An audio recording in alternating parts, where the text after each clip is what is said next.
This Christmas, we just want to say a massive thank you to all the incredible agents, agencies, conveyancers, law firms, sellers and buyers who've backed SearchX this year. You've helped us grow faster than ever, and we couldn't have done it without you.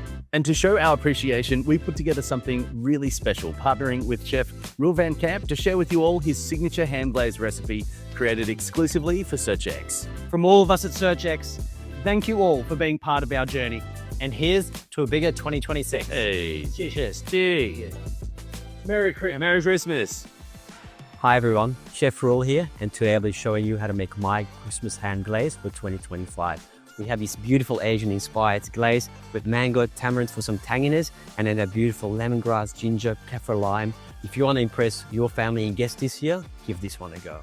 To start this beautiful recipe, of course, we start off with our ham, a beautiful ham for our local butcher, about 5 kilos. And then we start with our ingredients to make the glaze. We got a beautiful juicy mango, and for me, nothing screams more summer than this beautiful classic Aussie mango. We got some tamarind for a little bit of that sourness, and then we start off with our Asian aromatics. We got ginger, galangal, kaffir lime, lemongrass, some lime, some chili, and a little bit of garlic as well. And then we go into our components for bring some sweetness to the recipe. We got palm sugar. We also can use brown sugar if you can't find palm sugar. We have some soy sauce and fish sauce that brings that nice umami saltiness to it. Add some spices, and then we might finish it off with a bit of macadamia nuts, just to keep it classic Australian. So we start by cutting our mango, take the skin off and dice it up. So once we cut our mango, we pop it in our blender. And of course, if you don't have a blender, just chop it up real finely. So whilst we blended our mango, we'll start by preparing all the other ingredients. We got some ginger here that we want to grate. Then we have our lemongrass here that we just use the white parts. Just chop that really fine as well. Then we have our chili. Again, we'll chop that quite fine. We have our garlic, of course. Give that a little chop. And now we will be grating a little bit of the galangal in there. It's quite hard, so we have to be careful. Now that everything's cut, we can start cooking our glaze. So start with the mango puree that we prepared earlier.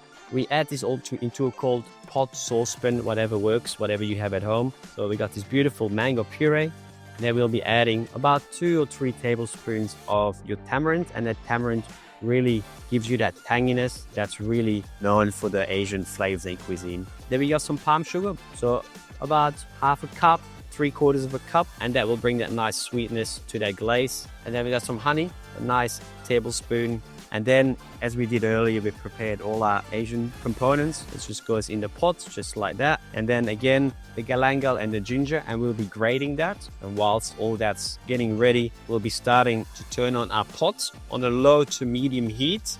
And we'll cook that for about 10-15 minutes, depending on how sticky you'd like it. Our galangal here, it's very tough to work with, so be careful for your fingers. And then we can't forget kaffir lime leaves. Again, that's something you can buy at most local supermarkets. Give that a little crush in your hands. And then at the end, got a little bit of lime juice. You go squeeze the lime, fish sauce and soy sauce, a little bit of rice wine vinegar, tablespoon and a half. And right at the end, we'll just add a little bit of star anise, just a whole star anise, and that really brings that Christmas warmth into the glaze. Now that we put all the ingredients in the pot, we'll turn that on and let that simmer for about 10-15 minutes on a low to medium heat. Whilst that's simmering away and bubbling away, we'll start preparing our beautiful Christmas ham. What we'll do first is we'll just clean it up a little bit, get rid of those juices. We'll get a little knife, just about 10-15 centimeters from where the shank is, and we'll just give it a little score, just like that. We'll go around. And then the easiest way to do this is probably use your hands, your fingers, to get really into it, and then ever so gently take the skin off without damaging the ham, of course. So by doing this, we're trying to get our hands just underneath that skin and just really feel where it comes off. And then right at the end, where we made that incline, that little carve, get your little knife, go around the bone, just like that.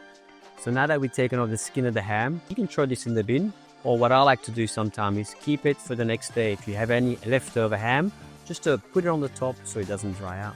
So now I'll be scoring the ham in that really traditional diamond pattern. And that will really help for the glaze to seep into the ham, and it just looks good and presents really well. But also that little tiny little touch that everyone does, just put some cloves within that diamond pattern. Just gonna protect the hog with a little bit of alfoil, and that's really helped with the presentation when we put that on the table. Now we pop that onto a tray, just a nice big oven tray. I add a little bit of baking paper on the bottom, and a little trick, that I like to do is add a splash of water. When you're adding that glaze, it gets too sticky and you don't want to clean that the next day when you're in a food coma. Our oven's been preheated on 175 and we'll check our glaze. And you can really smell it, those kaffir lime, ginger, lemongrass. It just really brings back those aromas of Asia. And then what we'll do now is we strain it and then we get ready to glaze our ham. And as you can see, you don't need to focus too much on chopping up those ingredients too small because they get strained anyway.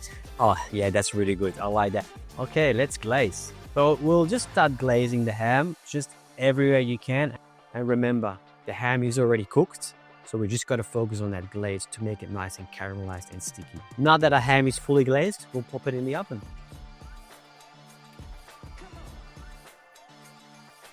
So the ham's been in the oven for about 20 minutes. We'll pop it out and reglaze it. As you can see, it starts to caramelize really slowly. Again, we're going to add that beautiful tamarind glaze. Keep doing that for as long as we need, just until it's nicely caramelized. All right, our ham's been in the oven for an hour and a half. Let's take it out. There we go. Look at that. A beautiful Christmas ham. I'm excited. Looks really good. Then we'll take off his little jackets. One more time, we give that one more glaze just to keep it nice and shiny. And now it's time to dress it up. So I like to just finish it off with a little bit of roasted or like slightly toasted macadamia nuts, a tiny bit of this really finely chopped kaffir lime leaves. And look at that, how beautiful. And if you bring that to a table, I mean, you can't go wrong. Final touches, of course, we're going to add a little bit of material to make it look really pretty. Our SearchX Christmas ham with a mango and tamarind glaze, Asian inspired. Merry Christmas, everyone. Thank you.